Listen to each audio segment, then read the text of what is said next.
Hello students, so in this video we'll discuss chapter number 4 weather and climate, theme 3 weather and climate. Student क्या पढ़ेंगे हम लोग इस chapter में? So the learning objective of इस chapter is to differentiate between weather and climate. क्या difference होता है वेदर और क्लाइमेट में? वो कौन से एलिमेंट्स हैं जो वेदर को अफेक्ट करते हैं? Then will recognise the instrument use to measure element of weather. Weather के एलिमेंट्स को मेजर करने के लिए जो इंस्ट्रूमेंट है हम उसको पढ़ेंगे. फिर हम आइसोहाइट्स और आइसोथर्म्स को भी इसी वीडियो में डिस्कस करेंगे. So student, first I want to give you definition of weather. What is weather? Weather refers to short term atmospheric condition. Short term atmospheric condition को ही आप क्या बोलते हो बच्चा? वेदर. तो do remember, short term atmospheric conditions is known as weather. आई बात समझ में? सो स्टूडेंट, कुछ लोगों को जिनको वेदर और क्लाइमेट में डिफरेंस नहीं पता होता है वो परसीव कर लेते हैं कि ये सेम ही चीज़ें होंगी, है ना. वेदर डेली एटमॉस्फेरिक कंडीशन है जो शॉर्ट पीरियड ऑफ टाइम में एक पर्टिकुलर प्लेस को में प्रिवेल करती है. ये कॉन्स्टेंटली चेंज होती रहती है, कंटिन्यूसली चेंज आते रहते हैं. हम लोग एक एग्जांपल में देखेंगे कैसे चेंज आते हैं, अभी मैं बताने वाली हूँ. वेदर में change from minute to minute, hour to hour और डे टू डे. वेदर कभी भी चेंज हो सकता है. मिनट टू मिनट में, आवर बाय आवर, एक घंटे में वेदर कुछ है, दूसरे घंटे में वेदर कुछ और हो जाएगा, और दिन में तो हो ही जाता है. जैसे आप लोग देखेंगे कि सुबह सुबह आप उठे तो ब्राइट सनशाइन थी मॉर्निंग में, इवनिंग में आपने देखा कि हैवी रेनफॉल होने लग गई. तो this is the example of weather कि वेदर एक दिन में भी 2 बार 3 बार चेंज हो सकता है. ये इंस्टेंटेनियस और शॉर्ट टर्म चेंज होता है. वेदर एक इंस्टेंटेनियस और शॉर्ट टर्म चेंज है. अब ये जो बारिश इवनिंग में होने लगी थी स्टूडेंट, क्या तुमको लगता है अब ये 8 डेज तक रुकेगी? नहीं. नो, 2 3 4 आवर बादल बरस के रुक जाएंगे. आई बात समझ में? तो इंस्टेंटेनियस भी होता है और शॉर्ट टर्म भी होता है. वेदर में आता है बच्चा आपका rain, sunshine, cloud cover, storm, snow and wind. चलो अब हम लोग देखेंगे क्लाइमेट. क्लाइमेट क्या है स्टूडेंट? पहला मेरा definition, climate refers to the average atmospheric condition. अभी हमने जो एटमॉस्फेरिक कंडीशन देखी थी, अब हमें उनका क्या निकालना है बच्चा? एवरेज, है ना. तो average atmospheric conditions that prevail in a given region over a long period of time. Long period of time तक. दूसरा कैरेक्टरिस्टिक क्या जुड़ा है क्लाइमेट के साथ? Long period of time. Long period of time तक एक पर्टिकुलर प्लेस की एटमॉस्फेरिक कंडीशन का आप क्या निकाल लो बच्चा? एवरेज. तो क्या निकल जाएगा आपका? क्लाइमेट. आई बात समझ में? चलो, क्लाइमेट एटमॉस्फेरिक कंडीशन है लार्जर प्लेस की over a longer period of time. एक बहुत बड़े प्लेस की एक लंबे समय की एटमॉस्फेरिक कंडीशन को आप क्या बोलोगे? क्लाइमेट. और ये जो लंबा समय होता है ये तो 3 4 साल नहीं, 30 years होता है student. Climate of a place depends upon weather of a region. जिस तरीके का वेदर होगा वो अल्टीमेटली हमारी क्लाइमेट को अफेक्ट करेगा, क्योंकि वेदर कंडीशन का ही तो हमने एवरेज निकाला, तभी तो क्या बना? क्लाइमेट. और वेदर कितने कितने सालों का निकाला एवरेज? 30 years का. The change in the climate is in terms of year, decades और सेंचुरीज. बच्चा, ये जो क्लाइमेट है ये दिन में 2 बार चेंज नहीं होता है, ये कई ईयर्स लग जाते हैं इसको चेंज होने में, कई सेंचुरीज लग जाती हैं. अगर हम इंडिया की बात करें, इंडिया का क्लाइमेट कैसा है student? Tropical monsoon type of climate है. एक मेजर पार्ट है इंडिया का जो ट्रॉपिकल रीजन में आता है, इसीलिए ये मॉनसून विंड से ग्रेटली इन्फ्लुएंस होता है. आई बात समझ में? The change off season. और हमारे इंडिया में इंडियन क्लाइमेट का एक बेसिक फीचर है चेंज ऑफ सीजन. चलो अब मैं ट्रॉपिकल रीजन बता दूं आपको. ट्रॉपिकल रीजन क्या है? सो स्टूडेंट, अगर मैं इंडिया का मैप बनाती हूँ, ये रहा मेरा इंडिया का मैप, जो कि बिल्कुल भी अच्छा नहीं होता है, बट ठीक है. चलो, तो स्टूडेंट एक लाइन होती है जो आपने क्लास 5 में पढ़ी होगी, 23.5, जिसे हम बोलते हैं ट्रॉपिक ऑफ कैंसर.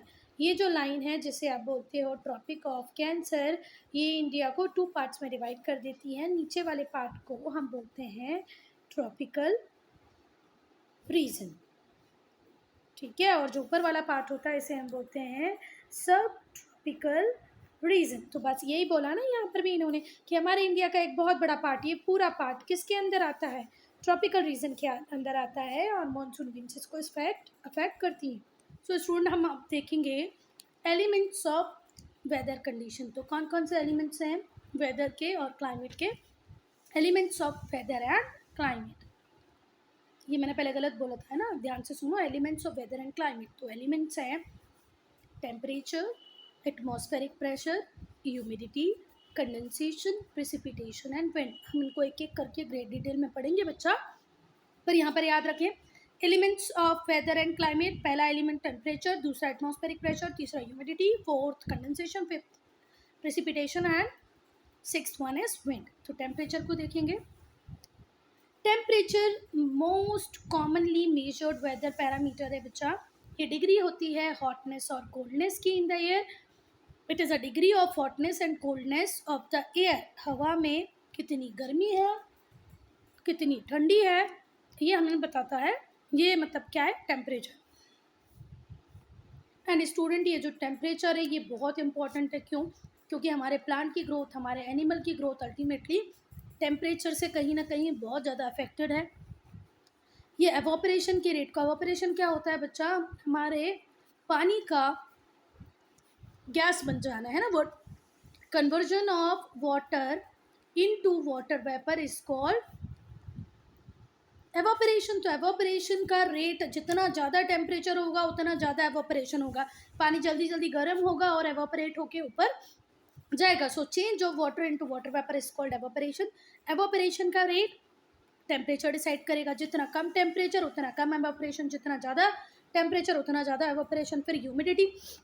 ह्यूमिडिटी क्या होती है बच्चा, presence of water in air, हवा में पानी का होना। Presence of water vapour in air और presence of water in air is called humidity. तो ह्यूमिडिटी भी जितना ज़्यादा टेम्परेचर होगा उतनी ज़्यादा ह्यूमिडिटी होगी, जितना कम टेम्परेचर होगा उतनी कम ह्यूमिडिटी होगी। Wind speed and direction and the precipitation pattern, ये प्रेसिपिटेशन पैटर्न को भी इफेक्ट करेगा, विंड की स्पीड को, विंड के डायरेक्शन को भी इफेक्ट करेगा। मेरी बात सुनो स्टूडेंट, देखो ये एरिया है, यहाँ पर बहुत ज़्यादा गर्मी है अभी, मतलब बहुत ज़्यादा टेम्परेचर हाई है, 45 डिग्री है, और यहाँ पर टेम्परेचर 30 डिग्री है। तो स्टूडेंट आप देखेंगे कॉन्स्टेंटली हवाएं यहाँ से यहाँ की तरफ आ रही होंगी। तो देखो कैसे विंड के डायरेक्शन को टेम्परेचर चेंज करता है। आई बात समझ में? अभी हम लोग देख रहे हैं ट्रॉपिक ऑफ कैंसर पे अपरेंट मूवमेंट ऑफ द सन है, तो टेम्परेचर 45 डिग्री है। और अगर टेम्परेचर 45 डिग्री है, नीचे वाले पार्ट में टेम्परेचर कम है या ऊपर हमारे हिमालयन वाले पार्ट में कम है, तो हर जगह से हवा चल के किसकी तरफ आएगी, ये 45 डिग्री की तरफ आएगी। समझ में आ गई बात? अगर इंडिया का ये पार्ट है तो यहाँ पर ट्रॉपिक ऑफ कैंसर है। एक टाइम में जब हम मई जून जुलाई देखते हैं, अपरेंट मूवमेंट ऑफ सन किसके ऊपर रहती है, ट्रॉपिक ऑफ कैंसर के ऊपर। तो यहाँ से भी हवा यहाँ आएंगी, यहाँ से भी हवा यहाँ आएंगी। तो हम बोल सकते हैं कि टेम्परेचर विंड की स्पीड को और डायरेक्शन को, दोनों को इफेक्ट कर सकता है। प्रेसिपिटेशन को भी इफेक्ट करता है। अब देखो प्रेसिपिटेशन को कैसे इफेक्ट करता है स्टूडेंट, ये जो हमारा इक्वेटोरियल रीजन होता है, इक्वेटर जिसकी डिग्री 0 होती है, यहाँ पर रोज 4 बजे बारिश होती है। क्यों होती है? क्योंकि टेम्परेचर इतना ज़्यादा होता है। तो टेम्परेचर बच्चा प्रेसिपिटेशन, विंड की डायरेक्शन, स्पीड सबको चेंज कर सकता है। सो स्टूडेंट, अभी हमने देखा कि टेम्परेचर क्या क्या कर सकता है। अब टेम्परेचर को कौन से फैक्टर या टेम्परेचर किस पे डिपेंड करता है, तो टेम्परेचर डिपेंड करता है एल्टीट्यूड। एल्टीट्यूड बोले तो स्टूडेंट होता है हाइट, ठीक है। उसके बाद लैटिट्यूड। लैटिट्यूड आपको पता होगा, लैटिट्यूड से इमेजिनरी लाइन है जो ईस्ट टू वेस्ट रन करती है, ठीक है।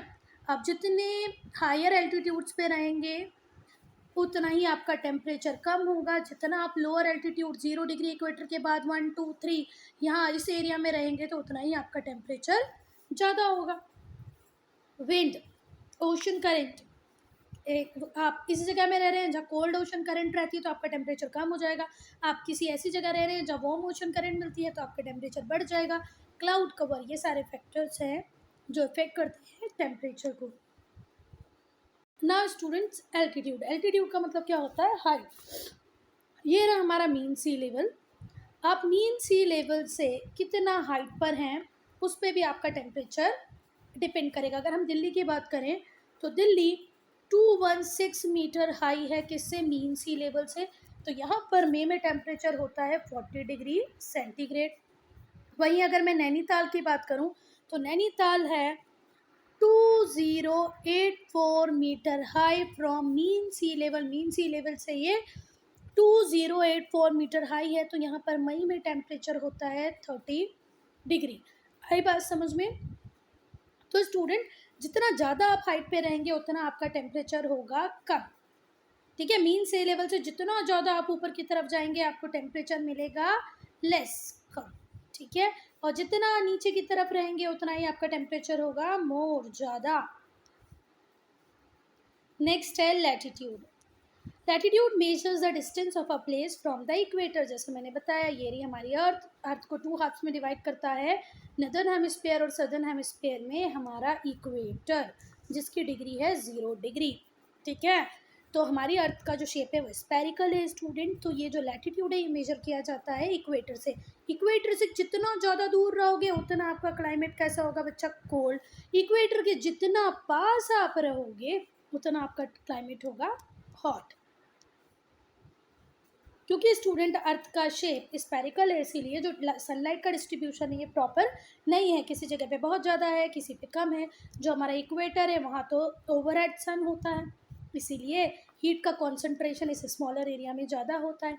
जैसे जैसे आप इक्वेटर से दूर जाते जाएंगे सन की रेज स्लांटिंग होती जाएगी और एक बड़े रीजन में फैलेंगी, तो टेम्परेचर डिक्रीज होगा with the increase in altitude. मैंने बार बार बताया कि इस रीजन में सबसे ज़्यादा हीट होगी। जैसे जैसे आप इस रीजन से दूर साउथ पोल या नॉर्थ पोल की तरफ जाएंगे आपका टेम्परेचर डिक्रीज होगा, कम होता जाएगा। यस स्टूडेंट, ये जान लें कि हमारी जो अर्थ का कोल्डेस्ट टेम्परेचर है वो है माइनस में 97.8 डिग्री सेल्सियस। और ये कहाँ पर मिलेगा बच्चा? आपको एंटार्क्टिका में मिलेगा, जो कि फ्रोजन कॉन्टिनेंट है, वाइट कॉन्टिनेंट है। ये 2004 से लेकर 16 में जो स्टडी की गई उसमें पता चला हमें, है ना, कि इस पर्टिकुलर रीजन में इतना टेम्परेचर है ना। मतलब जो माइनस 97.8 जो है वो 2004 से 16 के बीच में एंटार्क्टिका टेम्परेचर रहा है। मतलब ये 4 से 16 तक जो स्टडी हुई टेम्परेचर की उसमें हमें पता चला। यस, नाउ विंड की जो डायरेक्शन है वो भी टेम्परेचर को इफेक्ट करती है। अगर विंड एक ऐसी जगह से ब्लो कर रही है जो कोल्डर रीजन है तो ऑब्वियस सी बात है जिस रीजन में पहुंचेगी वहाँ के टेम्परेचर को कम कर देगी, ठीक है। जैसे मिस्ट्रल एक कोल्ड और ड्राई विंड है जो blow from France towards the Mediterranean sea. France से मेडिटेरेनियन सी की तरफ चलने वाली हवा है मिस्ट्रल। ये कैसी है बच्चा? एक तो ये ड्राई है और दूसरी ये कोल्ड है, तो ये जिस रीजन की तरफ जाएगी उसको कोल्ड बना देगी। It is vital for the growth of vineyards in France. France के वाइनयार्ड्स बोले तो जहाँ पर ग्रेप्स को ग्रो किया जाता है, बड़े बड़े वाइनयार्ड्स होते हैं और ग्रेप्स को ग्रो करते हैं वाइन बनाने के लिए। तो जितने भी वाइनयार्ड्स हैं फ्रांस में उनमें के लिए बहुत इंपॉर्टेंट है mistral. Now ocean currents. Ocean currents are involve in the redistribution of heat. हमारे पूरे अर्थ के ऊपर हीट के रीडिस्ट्रीब्यूशन में ओशन करेंट का एक बहुत इंपॉर्टेंट रोल है, ठीक है। हमारे अर्थ के ऊपर टेम्परेचर रेगुलेशन में भी ओशन की बहुत इंपॉर्टेंस है। Warm ocean current increases the temperature of coastal region. जो भी कोस्टल रीजन होंगे स्टूडेंट, ये हमारे इंडिया का कोस्टल रीजन है, ये गुजरात से चालू हो जाता है। तो ये जितने भी कोस्टल रीजन हैं उन पे टेम्परेचर बढ़ाने का काम करती हैं वार्म ओशन करंट, और अगर कोल्ड ओशन करंट होगी तो टेम्परेचर कम करने का काम करेंगी। जितनी भी वार्म ओशन करंट्स होंगी वो इंक्रीज कर देंगे टेम्परेचर का, कहाँ पर? कोस्टल रीजन में। और जो कोल्ड ओशन करंट्स होंगी वो टेम्परेचर को कम कर देंगी। सो स्टूडेंट देखिए होता क्या है, ये रहा हमारा सन, ठीक है, ये रहे क्लाउड्स। अगर क्लाउड्स बहुत ज़्यादा होंगे हमारी अर्थ के ऊपर, अगर क्लाउड कवर होगा तो सन की रेज अर्थ तक नहीं आएंगी। ये जो क्लाउड होते हैं ये सन की रेज को ऑब्स्ट्रक्ट करते हैं, अर्थ तक नहीं पहुंचने देते। तो अर्थ का जो टेम्परेचर अगर क्लाउड कवर रहेंगे तो हो जाएगा कम, ठीक है। समझ में आया? तो क्लाउड कवर क्या करता है बच्चा? ये जो सन की रेज होती है इनको यहीं रोक लेता है, हमारी अर्थ तक पहुंचने नहीं देता, इसीलिए टेम्परेचर हो जाता है अर्थ का उस पर्टिकुलर टाइम में थोड़ा सा कम। The cloud cover obstruct the sun rays and reflect them back. वहीं से वापस पहुंचा देता है, इसलिए लेस अमाउंट हीट की अर्थ तक पहुंचेगी। इससे क्या होगा? टेम्परेचर लो हो जाएगा, कम हो जाएगा। पर जब स्काई क्लियर होगा तो बहुत सारी हीट अर्थ तक पहुंच जाएगी। स्काई क्लियर है, सारी हीट अर्थ तक पहुंच रही है और अर्थ का टेम्परेचर हो जाएगा हाई। अब स्टूडेंट, क्लाउड कवर का नाइट में बहुत इंपॉर्टेंस होता है क्योंकि ये प्रिवेंट करती है उस हीट को वापस जाने में। कौन सी हीट? टेरेस्ट्रियल रेडिएशन को to escape, thus increasing the temperature of earth. और इससे अर्थ का जो टेम्परेचर है वो मेंटेन रहता है। Now measuring temperature. अब टेम्परेचर को मेजर करने के लिए स्टूडेंट, आप सबको पता है, आप सब डॉक्टर के पास गए होंगे, डॉक्टर ने आपको चेक किया होगा थर्मामीटर से, सबको पता है ना। तो थर्मामीटर एक कॉमन इंस्ट्रूमेंट है किसको मेजर करने के लिए? टेम्परेचर को मेजर करने के लिए। थर्मामीटर कैसा होता है बच्चा? एक नैरो ग्लास की ट्यूब होती है, इस तरीके की नोक होती है ऊपर, अरे यार देखो ऐसा होता है, फिर यहाँ पर ये नोक निकली होती है, ऐसे होता है ना। तो commonly use liquid thermometer is, चलो अब इसके अंदर ये जो ग्लास ट्यूब होता है उसमें कुछ लिक्विड फिल होता है, और कॉमनली जो यूज लिक्विड है वो है अल्कोहल और mercury. So student, commonly use liquid ma'am पूछ सकती हैं, commonly liquid used of thermometer, तो वो कौन से हैं commonly used liquid in thermometer? एक है अल्कोहल और दूसरा है मरकरी। मैम पूछेगी write down the names of two commonly use liquid in thermometer. So what will you write? First is alcohol, second is mercury. चलो, मरकरी एक्सपांड हो जाती है स्टूडेंट जब उसको हीट किया जाता है, और जब वो कूल हो जाती है तो कॉन्ट्रैक्ट कर जाती है, ठीक है। मरकरी को जब आप गर्म करेंगे तो वो एक्सपांड कर जाएगी, जब वो ठंडी हो जाएगी तो कॉन्ट्रैक्ट कर जाएगी। तो Fahrenheit scale and the centigrade और Celsius scale are the two type of scale use to measure temperature.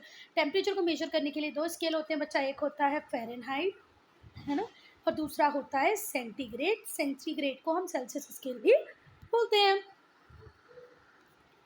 Fahrenheit scale जो है, सो स्टूडेंट अगर हम फ़ारेनहाइट स्केल की बात करें तो जो मेल्टिंग पॉइंट है उसमें आइस का वो है 32 पॉइंट F, ठीक है, 32 degree Fahrenheit, 32 degree Fahrenheit, sorry 32 degree Fahrenheit है मेल्टिंग पॉइंट ऑफ आइस, और बॉइलिंग पॉइंट ऑफ वाटर है 212 फ़ारेनहाइट, ठीक है। तो फ़ारेनहाइट स्केल की अगर हम बात करें तो मेल्टिंग पॉइंट उसमें आइस का होगा, ध्यान रखना, 32 डिग्री फ़ारेनहाइट, और बॉइलिंग पॉइंट होगा 212 फ़ारेनहाइट। पर अगर मैं वही सेल्सियस स्केल की बात करूं बच्चा, तो जो मेल्टिंग पॉइंट है वो है 0.30 डिग्री सेंटीग्रेड, और जो चलो 0 डिग्री सेंटीग्रेड है मेल्टिंग पॉइंट, और बॉइलिंग पॉइंट है 100 डिग्री सेंटीग्रेड। तो स्टूडेंट ध्यान रखें, फ़ारेनहाइट स्केल में मेल्टिंग पॉइंट है 32 डिग्री फ़ारेनहाइट, और बॉइलिंग पॉइंट है 1212 फ़ारेनहाइट। पर वहीं पर अगर हम सेल्सियस स्केल की बात करें तो 0 डिग्री मेल्टिंग है और 100 डिग्री सेंटीग्रेड बॉइलिंग है। 6 maximum and minimum thermometer is used to record the temperature. 6S maximum and minimum thermometer is used to record temperature of a place at a given time. 6x school maximum और minimum thermometer का use होता है किसी भी place के temperature को नापने के लिए। इन वेदर स्टेशंस, कहाँ पर बच्चा? वेदर स्टेशंस में।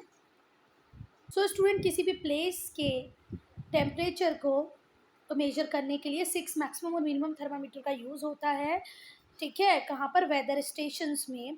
Thermometers are kept inside a box called Stevenson screen. Stevenson screen एक बड़ा सा बॉक्स होता है जिसके अंदर थर्मामीटर को प्लेस किया जाता है। ये जो बॉक्स होता है प्रोटेक्ट करता है थर्मामीटर को from direct rays of the sun. इस बॉक्स के अंदर ही हमेशा थर्मामीटर को रखते हैं जिससे कि डायरेक्ट जो सन रेज हैं वो उसके ऊपर ना लगें।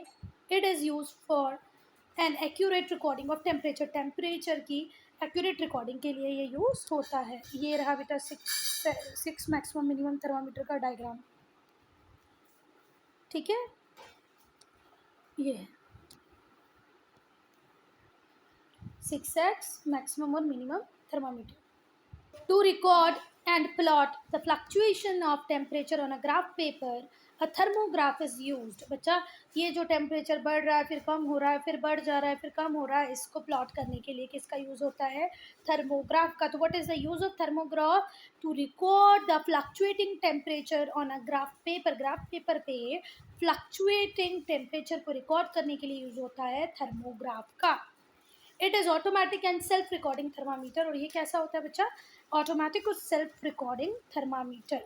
थर्मोग्राफ की यूज़ को लिख दोगे अगर मैम पूछेगी तो, record and plot the fluctuating temperature on a graph paper, a thermograph is used.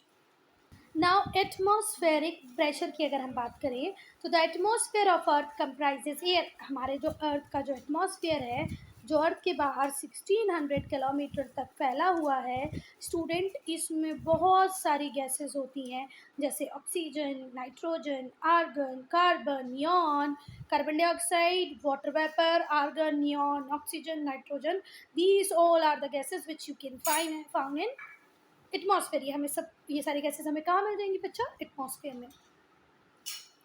These gases has certain weight, और ये सारी जितनी भी गैसेज हैं स्टूडेंट, इनका एक वेट होता है। The pressure that air exert, और ये जो गैसेज होती हैं ये हमारे एटमॉस्फेयर पे कंटिन्यूस प्रेशर एक्सर्ट करती हैं, इसी को हम क्या बोलते हैं बच्चा? Atmospheric pressure. ये सारी गैसेज का स्टूडेंट कुछ ना कुछ वेट होता है और ये प्रेशर एक्सर्ट करती है हमारे अर्थ के ऊपर, इसी को हम बोलते हैं एटमॉस्फेरिक प्रेशर। सो स्टूडेंट, हमारे अर्थ के सरफेस पे हमेशा ये जो एयर हैं ये कुछ प्रेशर एक्सर्ट करती हैं, इसी को हम एटमॉस्फेरिक प्रेशर बोलते हैं। अर्थ के ये जो सरफेस है इसके ऊपर ये जितना भी एटमॉस्फेयर है कंटिन्यूस इसकी गैसेस प्रेशर एक्सर्ट करती हैं, इसी को हम एटमॉस्फेरिक प्रेशर बोलते हैं। जो हाईएस्ट एटमॉस्फेरिक प्रेशर है वो रिकॉर्ड किया गया है 1084 मिलीबार, 1084 मिलीबार का प्रेशर एक्सर्ट कर की सबसे ज़्यादा प्रेशर है जो रिकॉर्ड किया गया। कहाँ पर बचा? साइबेरिया में। कब? 31 दिसंबर 1968 में को 31 दिसंबर को जो सबसे ज़्यादा टेम्परेचर है वो रिकॉर्ड किया गया था, वो था 1084 मिलीबार। और जैसे जैसे हम the atmospheric pressure decreases at the rate of 34 millibar at every 300 metres, हर 300 मीटर्स पे बच्चा ये जो एटमॉस्फेरिक प्रेशर है ये 34 मिलीबार से कम हो जाता है। फिर से सुनना, ये जो एटमॉस्फेरिक प्रेशर है ये डिक्रीज होता है किस रेट से? 34 मिलीबार के रेट से हर 300 मीटर।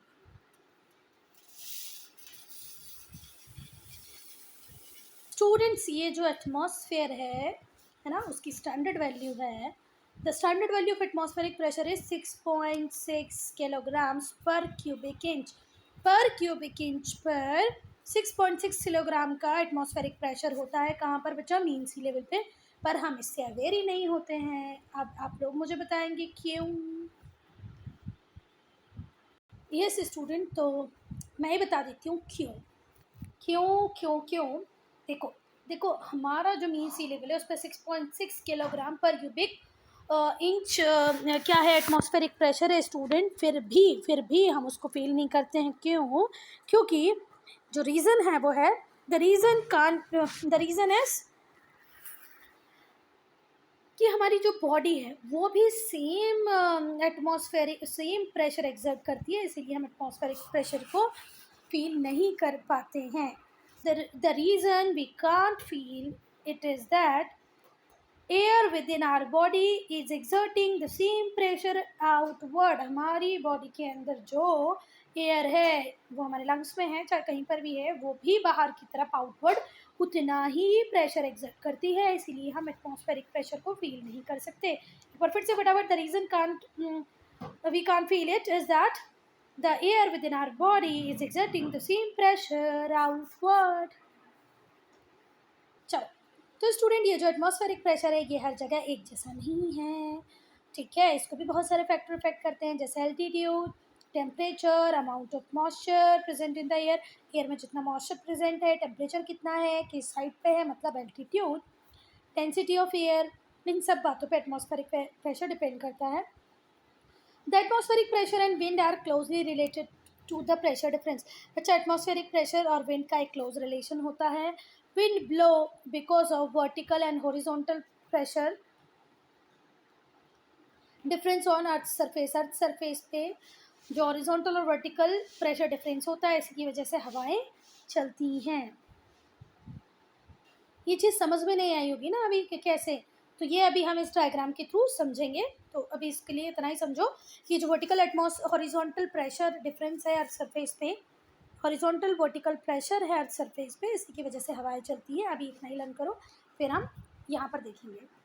चलो स्टूडेंट, जितना आप हायर एल्टीट्यूड्स पे जाएंगे जो एटमॉस्फेरिक प्रेशर है वो कम होता जाएगा। सबसे ज़्यादा एटमॉस्फेरिक प्रेशर आपको स्टूडेंट अर्थ के एकदम मतलब बिल्कुल ग्राउंड लेवल, लोअर लेवल पे मिलेगा, ठीक है। जैसे जैसे आप एल्टीट्यूड हाइट पे बढ़ते जाएंगे, जो एटमॉस्फेरिक प्रेशर है वो कम होता जाएगा, ऑक्सीजन लेवल भी कम हो जाएगा। ऑब्वियसली बात है, सो लोअर लेवल में हर गैस सारी बहुत अच्छी क्वांटिटी में अवेलेबल होगी। आप जैसे जैसे हाइट पर जाएंगे तो ऑब्वियसली बात है ऑक्सीजन भी आपको कम मिलेगी। Oxygen level also drop as the pressure decreases. Hence at high altitude it become difficult to breathe. इसीलिए हाई एल्टीट्यूड पे सांस लेना बहुत ही मुश्किल होता है। तभी तो हमारे जितने भी माउंटेनियर्स होते हैं वो क्या लेके जाते हैं, सिलेंडर, ऑक्सीजन सिलेंडर लेके जाते हैं ना, देखा होगा आप लोगों ने। चल, तभी हमारे माउंटेनियर्स सारे ऑक्सीजन सिलेंडर लेके जाते हैं। With the increase in temperature the atmospheric pressure decreases. जैसे जैसे टेम्परेचर बढ़ता जाएगा एटमॉस्फेरिक प्रेशर डिक्रीज होता जाएगा। इसकी भी एक कहानी है, तो वो हम सुने। देखो, एटमॉस्फेयर का टेम्परेचर बढ़ा मतलब 40 से 45 डिग्री हुआ, हवाएं और जल्दी जल्दी गर्म होंगी और जल्दी जल्दी ऊपर जाती जाएंगी, तो यहाँ पर एटमॉस्फेरिक प्रेशर क्या हो जाएगा, डिक्रीज हो जाएगा। आई बात समझ में? तो टेम्परेचर बढ़ेगा, एटमॉस्फेरिक प्रेशर कम होगा और वाइस वर्सा, ठीक है। जैसे जैसे टेम्परेचर डिक्रीज होता जाएगा एटमॉस्फेरिक प्रेशर बढ़ता जाएगा। आई बात समझ में? देखो, इसका सिंपल सा रीज़न है, यहाँ 30 डिग्री टेम्परेचर है, यहाँ पर 40 डिग्री टेम्परेचर है। ऑब्वियसली बात है, यहाँ हवाएं तेज़ी से गर्म होंगी और गर्म होंगी तो वो ऊपर की तरफ जाती जाएंगी, तो यहाँ पर प्रेशर कम हो जाएगा। High temperature causes air to heat and expand. जितना ज़्यादा टेम्परेचर होगा उतना ज़्यादा एयर जो होंगी क्या हो जाएंगी, गर्म हो जाएंगी और फिर एक्सपांड कर जाएंगी, क्रिएटिंग अ लो प्रेशर। जैसे मैंने बताया ना, यहाँ पर बहुत तेज टेम्परेचर था, 45 था, हवाएं फटाफट से गर्म हुई, हीट हुई, एक्सपांड कर गई। तो अब एक्सपांड कर गई तो यहाँ पर प्रेशर क्या क्रिएट कर दिया उन्होंने, low temperature causes air to contract and descend. और जो लो टेम्परेचर होगा, हवाएं बस लोअर लेयर पे रहेंगी बच्चा, और low temperature causes the air to contract and descend, नीचे की तरफ ही आएंगी, है ना। लो टेम्परेचर में हवाएं नीचे की तरफ आती हैं, डिसेंड करती हैं, और हाई टेम्परेचर में एयर असेंड कर जाती हैं, ऊपर की तरफ चली जाती है। मैंने बार बार बताया कि जैसे जैसे हवा गर्म होगी वैसे वैसे वो ऊपर की तरफ जाएगी। इसका एक एग्जांपल सुनो, देखो, एक धूप बत्ती आप लोगों ने देखी होगी ना, जो भगवान को हम लगाते हैं, सभी लोग लगाते हैं, देखी होगी, ये धूप बत्ती होती है। इस धूप बत्ती को आप जलाओ और यहाँ पर एक प्लास्टिक का ग्लास इसके ऊपर ढक दो, इस ग्लास में पूरा एयर ऐसे पैक हो जाएगी। प्लास्टिक के डिस्पोजेबल ग्लास होते हैं, धीरे धीरे करके ये ग्लास ऊपर की तरफ उठने लग जाएगा। तो ये क्या बताता है कि हवाएं जैसे जैसे गर्म होती है वो ऊपर की तरफ जाने लग जाती हैं। Low temperature causes air to contract and descent. In such a situation high pressure is created. और जहाँ पर लो टेम्परेचर होगा वहाँ हाई प्रेशर होगा, ये वाइस वर्सा है ना। Low temperature high pressure, high temperature low pressure. ये मैंने बहुत अच्छे से समझाने की कोशिश की, अब आपको पता नहीं आया कि नहीं। So student will discuss pressure wealth of the world. ये एक पैराग्राफ डिस्कस कर लेते हैं, बाकी हम फिर नेक्स्ट वीडियो में डिस्कस करेंगे। चलो, तो pressure belt of the world की बात करें तो atmospheric pressure on the earth is not uniform. हर जगह अर्थ के ऊपर जो एटमॉस्फेरिक प्रेशर है वो यूनिफॉर्म नहीं है, क्योंकि हमारी अर्थ का शेप ही स्पेरिकल है। इसी वजह से अनइक्वल हीटिंग होती है अर्थ सरफेस की, ठीक है। अब अर्थ सरफेस की अगर हीटिंग ही प्रॉपर नहीं होगी तो क्या तुम्हें लगता है एटमॉस्फेरिक प्रेशर एक जैसा रहेगा? हमने अभी देखा, टेम्परेचर ज़्यादा तो लो प्रेशर, टेम्परेचर कम तो हाई प्रेशर, ये देखा ना अभी हम लोगों ने। तो फिर अब अनइक्वल डिस्ट्रीब्यूशन होगा तो एटमॉस्फेरिक प्रेशर भी यूनिफॉर्म नहीं होगा। Therefore distribution of the world pressure belts correspond to heat zone of the earth. जैसे जैसे हमारे हीट जोन है वैसे वैसे प्रेशर बेल्ट बनते जाएंगे। देखो, हीट जोन आप लोगों ने पढ़े होंगे बचपन में, 0 डिग्री इक्वेटर से 23 तक ये होता है आपका टॉरड जोन। फिर 23 से 66 तक होता है टेम्परेट जोन। कौन सा जोन होता है स्टूडेंट? Temperate zone. फिर 66 से 90 डिग्री, 66.5 से 90 डिग्री पोल तक होता है हमारा फ्रिजिड जोन।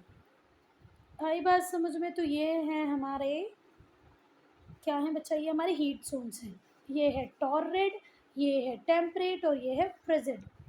फिर से बनाती हूँ, देख, ये रहा 0 डिग्री इक्वेटर। तो 0 डिग्री इक्वेटर से स्टूडेंट्स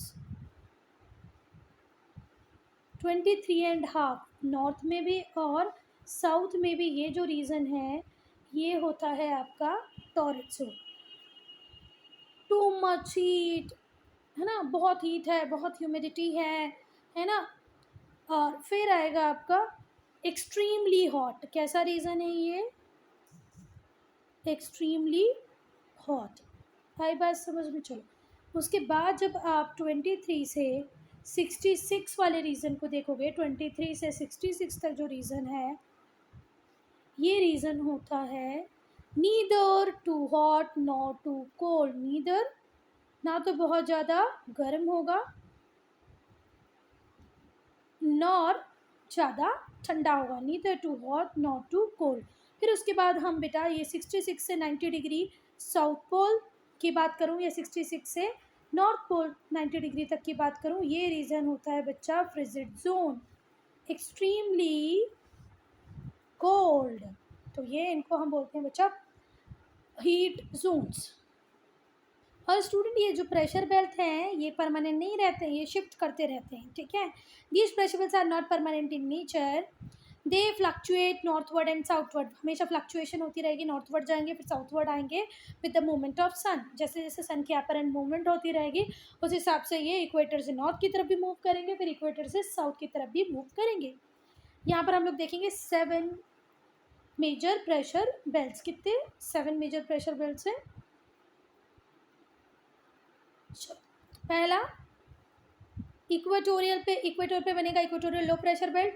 दूसरा होगा सब ट्रॉपिकल हाई प्रेशर बेल्ट, सब polar low pressure belt and polar high pressure belt. तो इस तरीके से 7 प्रेशर बेल्ट हम लोग पढ़ेंगे, पर वो हम पढ़ेंगे नेक्स्ट वीडियो में। I'm ending this video here only. If you have any doubt, any problem, any suggestion you have for improvement, please write in comment section.